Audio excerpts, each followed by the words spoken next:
na mimi nitafanya kazi yangu mpaka dakika ya mwisho. Ama ni namna gani?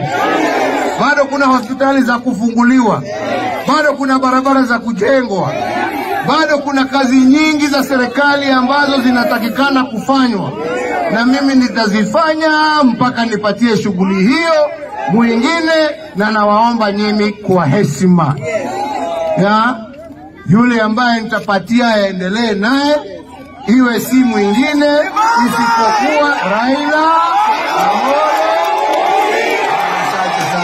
Najua mimi ndio asla wa maslahata duniani, mwingine ni bandia. Sasa mimi kwanza ningependa kushukuru Mheshimiwa Rais wetu Uhuru Muigai Kenyatta. Kwa ile muda kidogo nimekuwa nje, nimeona rais amechapa kazi. Huyu ni rais anajali maslahi ya wana Nairobi na Wakenya kwa jumla. Tumetoka kule Mwiki, tumeona mathiata, maward na kila kitu imefanyika. Na mimi ningependa kusema hivi wananchi. Si mnaona tuko wakati wa baridi. Na huu ni mwezi wa 7.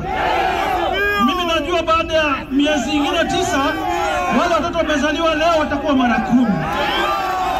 Kwa hivyo Mheshimiwa Rais, tunaomba upange kuongeza vitanda na upanue ward hapa.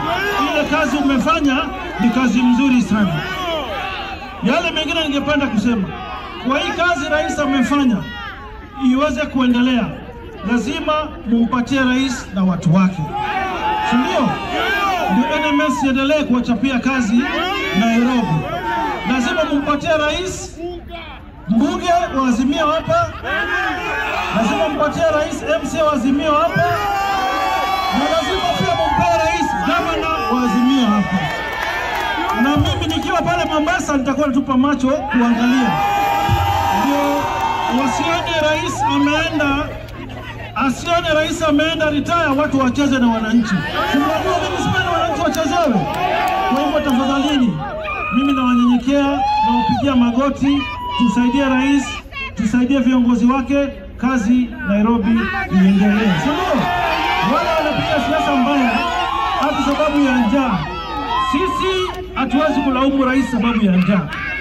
Shida ya njaa imetokana na vita kule Ukraine na Russia, na uchumi umezoroteka dunia yote, si hapa Nairobi ama Kenya peke yake. Kwa hivyo lazima tumuunge rais mkono. Na mnakumbuka mimi ndio mtu wa kwanza kusema rais bado ni kijana. Rais alikuwa anafanya na kazi, watu wakanidharau. Mheshimiwa Rais, tunakuombea Mwenyezi Mungu akupe maisha marefu. Hizi siku umebakisha, tafadhali usituache hapa Nairobi na Kenya mzima kwa jumla. Lazima huu unaangalia ndio Kenya isiweze kupasuliwa na wakora. Asanteni sana, Mwenyezi Mungu awabariki.